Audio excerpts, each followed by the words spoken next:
Hey guys, what's going on? Herm, go back with you. Just wanted to share something with you. I got this notification on Instagram really early in the morning, like first thing I got when I woke up, and I see this. This is Framber Valdez, Tigers' new $38 million pitcher, and I see the word banned, and I'm like, Framber Valdez could be suspended for the entire 2026 MLB season if he physically assaults multiple umpires in spring training. My brain couldn't process it. I need, when I get up in the morning, I need like an hour before my brain starts firing up. I need some time. This confused me. This scared me. I'm like, what the fuck is this? What the hell is going on? Somebody thinks they're being very funny. Turns out it was an MLB humor thing. I just it weirded me out this morning. I was totally like, oh my God, fuck, the season's fucked now. Oh, Jesus Christ. The whole thing. I was just like, oh no, the worst has happened. But thankfully it's just a joke. I don't know why. Like Instagram, like I think it hates me. I think it knows. Like when I get up in the morning, I'm just like no good to anybody, and I just can't process information, and so it sends me this kind of shit. It sends me this goofy shit. But yeah. But moreover, let's talk about the Tigers in their preseason, their spring training schedule.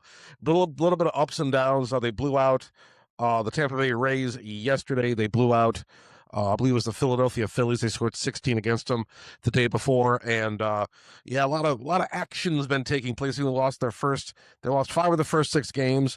But they bounced back, with the last couple games. They've been playing very well. Spring training is all about, knocking off the rust, evaluating the fringe of the roster. Record doesn't really matter or anything, but you still, this is all about grading individual performances. This is all about, seeing where guys are at. Let's talk about some of these other guys. The biggest storylines of Kevin McGonigal, the shortstop infield prospect, the number 2 prospect in all of baseball, is absolutely raking right now, coming off an MVP performance in the Arizona Fall League. He has carried the momentum straight to Florida. He is the main catalyst of today's blowout against the Rays. The front office is giving him plenty of reps as shortstop to see if he can force his way into the big league club. They like this McGonigal kid. They like him a lot. He's getting a lot of press. I think Baseball America did a little cover feature on him. Mr. Baseball, Mr. Home Run, Mr. What have you, Mr. Tiger.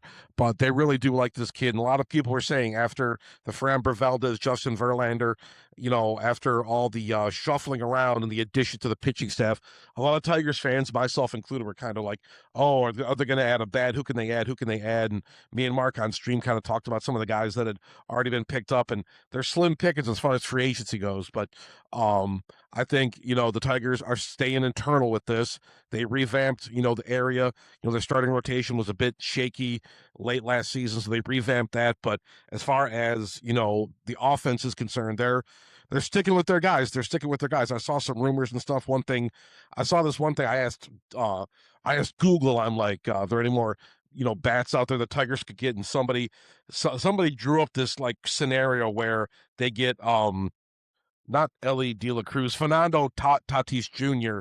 from the San Diego Padres. They said they traded McGonigal, Max Clark, and Jackson Jobe for him, clearing out the entire farm system basically for, to reinforce third base. And, Fernando Tatis is a generational guy. I mean, I'd absolutely love to have him in the Tigers, but I mean, come on, let's not get too crazy with this kind of stuff. Let's not get too crazy with this kind of stuff. But I saw it's funny speculation, but like basically, yeah, the Tigers are rolling with these guys. They like what they're seeing. But anyways, let's talk about Max Anderson. He has been the under the radar star of the camp so far. He jumped out to an early lead in hits for the team that has been flashing some serious leather, including a highlight reel diving catch against the Orioles a couple days ago. Drew Anderson, right-hand pitcher.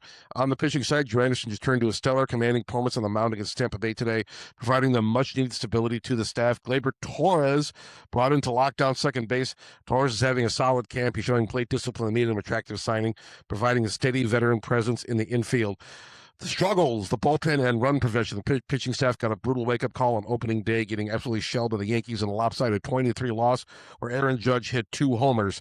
Over the first 6 games, Tigers gave up a staggering 58 runs. Command control, limited walks have been a major issue for the bullpen arms trying to secure the final few roster spots. With Framber Valdez and Tarik Skubal anchoring the top of the rotation, starting pitching should be elite once regular season rolls around, but A.J. Hinch will be using the rest of March to figure out who he can trust in middle relief.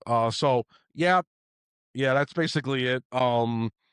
just kind of, talking about this kind of stuff. Going forward, there are still concerns like relief pitching and offense.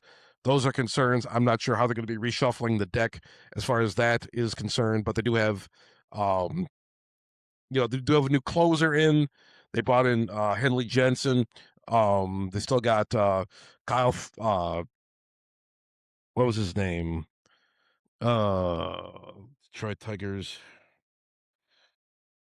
reliever Kyle.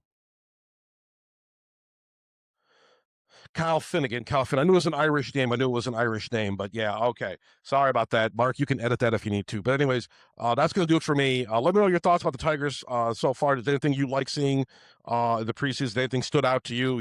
Any but struggles, any individual performances have been good? Let me know in the comment section down below. Hopefully I don't see any more goofy Instagram posts about Tigers pitchers getting suspended. But that's going to do it for me. Subscribe to the Detroit Fan Forum, and I'll talk to you guys later.